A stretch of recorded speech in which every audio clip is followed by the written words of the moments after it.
Hello students, IB technical classes के अंदर आप सबका स्वागत है। आज हम लोग सीरीज इन्वर्टर की बात करेंगे।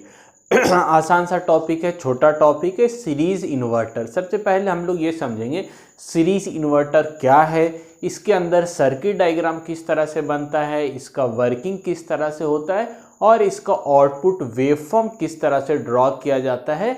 ये सारी बात आज के इस वीडियो में हम लोग समझेंगे। तो सबसे पहली बात, सीरीज इन्वर्टर कहने का मतलब क्या हुआ। इन्वर्टर क्या किसको बोल रहे थे हम लोग, तो जिसकी सहायता से डीसी सप्लाई को एसी में चेंज किया जा रहा था अल्टरनेटिंग में। यानी हमारा जो इनपुट होगा वो फिक्स होगा, उसकी पोलैरिटी फिक्स होगी, लेकिन आउटपुट यानी लोड के क्रॉस हम लोगों को पोलैरिटी चेंज होता हुआ मिलेगा, अल्टरनेटिंग मिलेगा। एक बार पॉजिटिव पोलैरिटी तो दूसरी बार निगेटिव पोलैरिटी। और हम लोग इससे पहले की वीडियो में यानी step up and step down different जो हमारा सिंगल फेज ब्रिज इन्वर्टर था और फुल ब्रिज इन्वर्टर, उसके अंदर देख चुके थे हम लोग। थायरिस्टर को ऑपरेट करा कर, थायरिस्टर को हम लोग ट्रिगर कराकर क्या कर रहे थे, हम लोग और लोड के क्रॉस आउटपुट टर्मिनल के क्रॉस एसी आउटपुट हम लोग प्राप्त कर पा रहे थे। अल्टरनेटिंग नेचर की आउटपुट हम लोग को मिल रहा था। तो अब हम लोग देखेंगे कि सीरीज इन्वर्टर, इसके अंदर भी हम लोग इनपुट टर्मिनल के अंदर, इनपुट के अंदर हम लोग फिक्स एसी देंगे, फिक्स डीसी देंगे, लेकिन आउटपुट में लोड के क्रॉस हमको क्या मिल जाएगा, वेरिएबल। यानी एक बार पॉजिटिव दूसरे बार नेगेटिव मिलेगा और वो सारा चीज़ आपको बहुत आसानी से ग्राफ के माध्यम से समझ में आ जाएगा। तो सबसे पहले ये समझते हैं हम लोग सीरीज इन्वर्टर किसको बोल रहे हैं। तो सीरीज इन्वर्टर ऐसे इन्वर्टर को बोलते हैं जिसके अंदर लोड के साथ साथ जो कम्यूटेशन सर्किट है, यानी एल और सी कम्यूटेशन एलिमेंट या कम्यूटेशन सर्किट है, वो सीरीज में कनेक्ट होता है, तो उसी को हम लोग सीरीज इन्वर्टर बोलते हैं। बहुत आसान है, लोड के साथ जब कम्यूटेशन सर्किट सीरीज में होगा तो क्या कहलाएगा, सीरीज इन्वर्टर कहलाएगा। तो आइए सर्किट के अंदर हम लोग देखते हैं क्या क्या चीज़ें लगा हुआ है। बहुत आसान सा चीज़ है। हम लोग यहाँ पर सप्लाई देखा है, सप्लाई कैसा है, डीसी सप्लाई है। इसी को हम लोग वीएस यानी सप्लाई वोल्टेज है, या वीडीसी से भी दिखा सकते हैं, डीसी वोल्टेज है। लेकिन लोड के क्रॉस एसी हमको मिलेगा, एक बार पॉजिटिव पोलैरिटी तो दूसरे बार नेगेटिव पोलैरिटी मिलेगी। एक बार फॉरवर्ड करंट फ्लो होगा तो दूसरे बार रिवर्स करंट फ्लो होगा। यानी हम लोग लोड के क्रॉस एसी प्राप्त कर पाएंगे with the help of triggering of SCR and commutation of SCR. Commutation का मतलब ऑफ करना, तो एक को ऑन करेंगे दूसरे को ऑफ करेंगे तो हम लोगों को लोड के क्रॉस एसी मिल जाएगा। तो यहाँ पर दो थायरिस्टर यूज कर रहे हैं। एक T1 थायरिस्टर है जिसके क्रॉस वोल्टेज जो होगा वो VT1 यानी voltage drop across the thyristor 1 होगा। यहाँ पर जो करंट फ्लो होगा इसका नाम IT1 होगा, करंट थ्रू द थायरिस्टर 1। दूसरा थायरिस्टर यहाँ पर T2 लगा हुआ है, इसके क्रॉस जो वोल्टेज है VT2 यानी वोल्टेज ड्रॉप अक्रॉस थायरिस्टर 2 होगा। यहाँ पर कम्यूटेशन सर्किट के रूप में हम लोग L एंड C का यूज़ कर रहे हैं। और आपको याद अगर होगा तो ये हम लोग ए कम्यूटेशन, क्लास ए कम्यूटेशन के अंदर देख चुके थे कि इस तरह का सर्किट वहाँ पर बन रहा था। तो L लगाए हुए इंडक्टर, यहाँ पर जो इसके क्रॉस वोल्टेज होगा VL, voltage drop across inductor VL दिखाया है। कैपेसिटर की जो वोल्टेज होगी VC दिखाया है, इसकी पोलैरिटी भी दिखा दिया है। यहाँ पर लोड दिखाया है, कैसा लोड है, रेसिस्टिव लोड दिखाया है हम लोग। और इसके क्रॉस लोड के क्रॉस जो करंट फ्लो हो रहा है I0 दिखाया है। और यही जो डायरेक्शन है ये रेफरेंस डायरेक्शन है, यानी पॉजिटिव डायरेक्शन है लोड के क्रॉस। तो अब ये सारी बात होने के बाद अब हम लोग वर्किंग के अंदर, ये सारा बात कंस्ट्रक्शन के अंदर क्या है, यही सारी चीज़ आप लिख दीजिएगा थ्योरी में कंस्ट्रक्शन से रिलेटेड।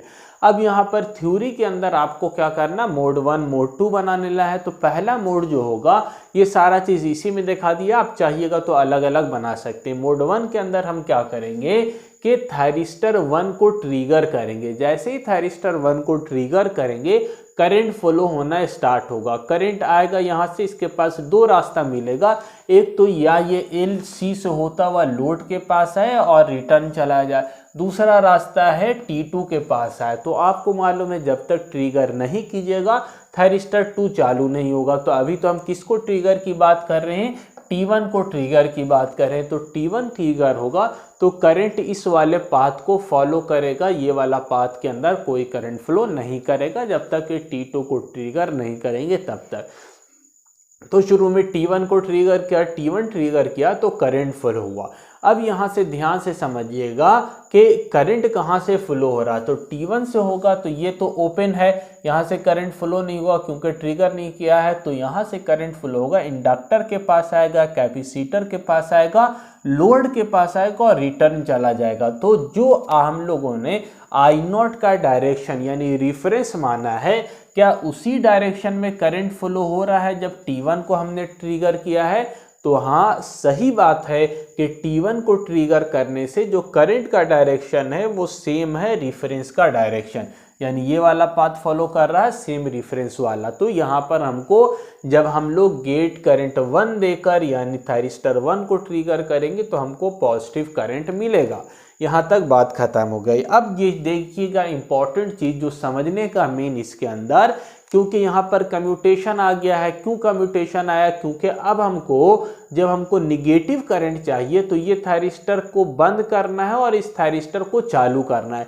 तो इसको बंद करने के लिए क्या यूज होता है? कम्यूटेशन। और process of turn off the ACR is known as commutation, यानी इसको बंद करने की प्रक्रिया कम्यूटेशन कहलाएगी। तो क्या हुआ स्टार्टिंग में, कैपेसिटर चार्ज हुआ, इंडक्टर चार्ज हुआ, और चार्ज होते होते क्या होगा कि ये अपनी पोलैरिटी चेंज, यानी इनिशियली जो कैपेसिटर की पोलैरिटी थी वो यहाँ पर हमने दिखाया माइनस था, प्लस था, और जब ये था तो इसमें क्या हो रहा था? कैपेसिटर चार्ज हो रहा था, और चार्ज होते होते आपको मालूम है कैपेसिटर अपनी पोलैरिटी चेंज कर लेता है। जो कैपेसिटर जब फुल चार्ज हो गया तो ये माइनस से क्या हो जाएगा? माइनस प्लस से प्लस माइनस हो जाएगा। तो अभी जो आपको पोलैरिटी दिख रही है ये कैपेसिटर चार्ज होने के बाद, तो इनिशियली जब T1 ऑन था ये चार्ज हो रहा था तो इनिशियल पोलैरिटी माइनस और प्लस था।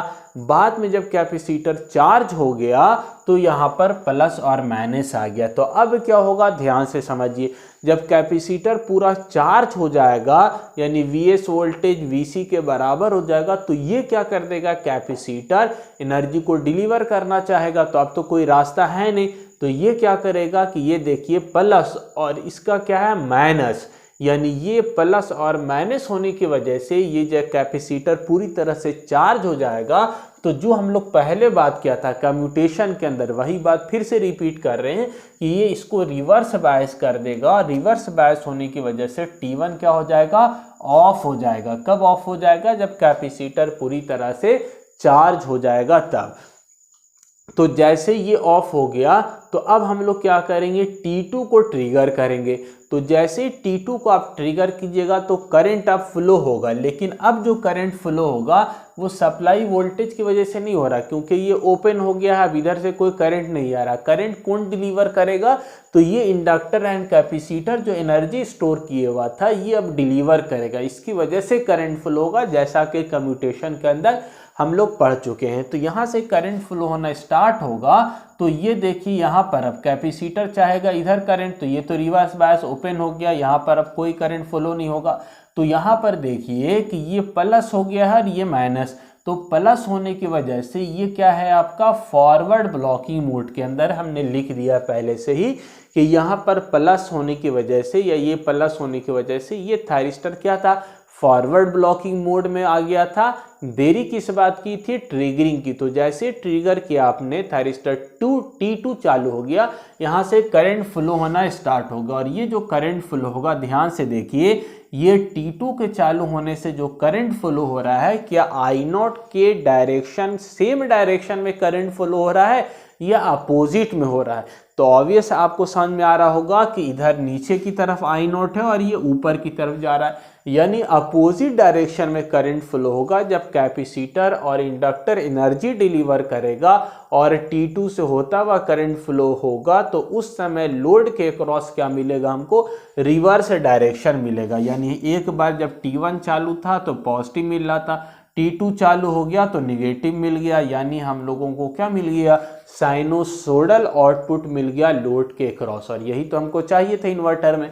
यहाँ पर पोलैरिटी चेंज नहीं हुई, सप्लाई जो था प्लस माइनस वो सेम था, लेकिन कैपेसिटर की पोलैरिटी चेंज हो रही है, कम्यूटेशन हो रहा है, T2 ऑफ हो रहा है, T1 ट्रिगर हो रहा है, जिसके कारण लोड के क्रॉस एक बार हमको पॉजिटिव करंट मिल रहा है, दूसरी बार निगेटिव करंट मिल रहा है, और इसी को हम लोग क्या बोलते हैं, अल्टरनेटिंग करंट AC मिल जा रहा है, और इसी को हम लोग क्या बोलते हैं, इन्वर्टर प्रोसेस। यानी इन्वर्टर का काम जो था DC को AC बनाना लोड के क्रॉस, वो मिल जा रहा है और हमारा सारा काम हो जा रहा है।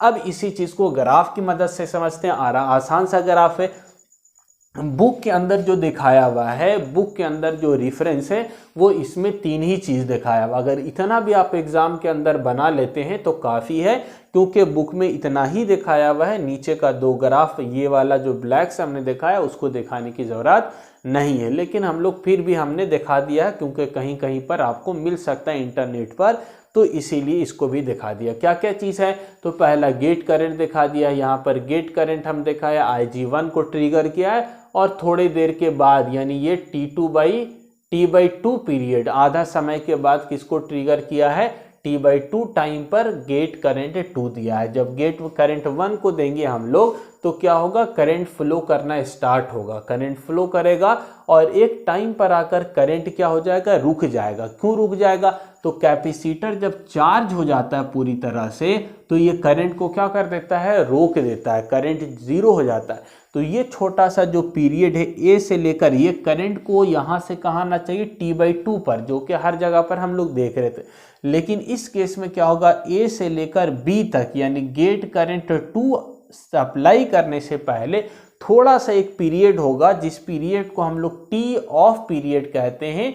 इस पीरियड के अंदर कोई भी करंट फ्लो नहीं होगा ड्यू टू कैपेसिटर चार्जिंग। तो यहाँ पर करंट 0 हो गया। उसके बाद क्या करेंगे, जैसे गेट करंट 2 देंगे हम लोग तो कैपेसिटर अपनी एनर्जी डिलीवर करना स्टार्ट करेगा, T2 से होता हुआ करंट फ्लो करेगा, और यहाँ पर अपोजिट डायरेक्शन में करंट फ्लो होगा। तो यहाँ पर B से लेकर C तक दिखाया, फिर छोटा सा हम लोग को ऑफ टाइम मिल जाएगा, क्योंकि फिर यहाँ पर कैपेसिटर पूरी तरह से डिस्चार्ज हो जाएगा, तो यहाँ पर थोड़ा सा ड्यूरेशन के अंदर करंट 0 मिलेगा।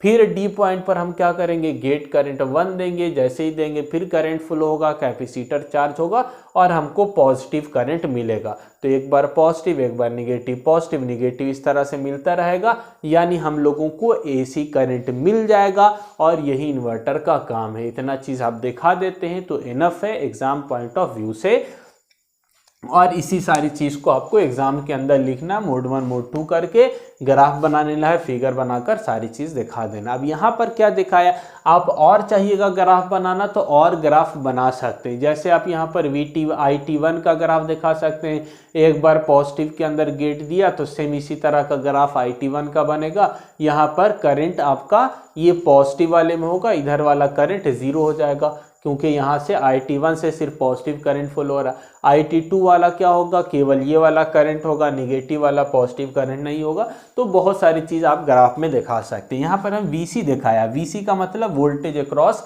कैपेसिटर। VC इनिशियली क्या था, कैपेसिटर चार्ज हो रहा था, तो हम दिखाया है निगेटिव पोलैरिटी से, जो इनिशियली था माइनस प्लस, इनिशियल जो निगेटिव पोलैरिटी थी ये चार्ज हो रहा, होते होते क्या हो गया, 0 हुआ, और उसके बाद चार्ज हुआ। कितना चार्ज हुआ, फुल चार्ज हो गया है ना। फुल चार्ज जब कैपेसिटर होगा तो ये फुल चार्ज बना रहेगा, और फुल चार्ज बना रहेगा तो करंट क्या करेगा, इस डायरेक्शन में फ्लो कराएगा। ठीक है, तो ये देखिए निगेटिव वाले में फ्लो करा रहा है, और उसके बाद एक समय के बाद फिर कैपेसिटर क्या हो जाएगा, डिस्चार्ज होना स्टार्ट हो जाएगा। तो कैपेसिटर जब डिस्चार्ज होगा तो अगेन अपनी पोलैरिटी को क्या करेगा, चेंज करेगा। ये पॉजिटिव के अंदर मैक्सिमम था, डिस्चार्ज होते होते क्या हो जाएगा, निगेटिव में मैक्सिमम होगा। उसके बाद फिर थोड़ा देर रहेगा, फिर क्या होगा, आपका चार्ज होना स्टार्ट होगा। तो इस तरह से कैपेसिटर क्या होता है, चार्ज एंड डिस्चार्ज होता है, जिसकी वजह से निगेटिव एंड पॉजिटिव पोलैरिटी मिलती है। तो यहाँ पर निगेटिव था, पॉजिटिव हुआ, थोड़ा देर पॉजिटिव रहा, फिर निगेटिव की तरफ गया, निगेटिव हुआ, फिर पॉजिटिव। तो कैपेसिटर के क्रॉस जो वोल्टेज है वो VC वोल्टेज अपनी पोलैरिटी को चेंज करता है according to charging and discharging, ये दिखाया है।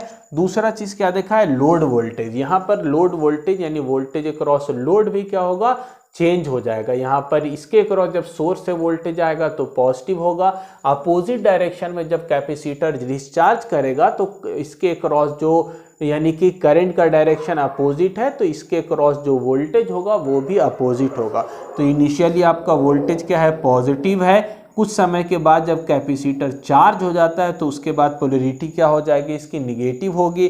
फिर इस ड्यूरेशन में, जिस ड्यूरेशन में करंट ए से लेकर बी तक यानी ऑफ पीरियड है, हमने ट्रिगर नहीं किया है, बी पॉइंट के बाद ट्रिगर किया है, तो यहाँ पर लोड के क्रॉस वोल्टेज 0 होगा। उसके बाद वोल्टेज क्या है आपका, निगेटिव है। फिर पोलैरिटी चेंज हुई पॉजिटिव। तो according to charging discharging capacitor के लोड के क्रॉस भी क्या होती है, पोलैरिटी चेंज होती है। तो पहले पॉजिटिव है, निगेटिव है, कुछ देर 0 है, फिर आपका निगेटिव है, पॉजिटिव है, फिर 0 है। तो इस तरह से लोड के क्रॉस भी पॉजिटिव, निगेटिव और छोटा सा 0 पीरियड भी हमको मिलेगा। तो ये दो graph voltage across capacitor, voltage across load हो वोल्टेज हो गया। इसके अलावा आप चाहिएगा तो वोल्टेज अक्रॉस थायरिस्टर 1 भी दिखा सकते हैं, वोल्टेज अक्रॉस थायरिस्टर 2 का ग्राफ दिखा सकते हैं, IT1 का ग्राफ दिखा सकते हैं, IT2 का ग्राफ दिखा सकते हैं। तो बहुत सारा ग्राफ बनेगा, लेकिन मेनली तौर से यहाँ पर 3 ग्राफ IG1, IG2 और I0 का ग्राफ बुक के अंदर दिखाया हुआ। आई होप आपको बहुत अच्छे से सीरीज इन्वर्टर समझ में आया होगा। आसान सा टॉपिक था। आज के लिए इतना ही, मिलते हैं नए वीडियो में। Thank you.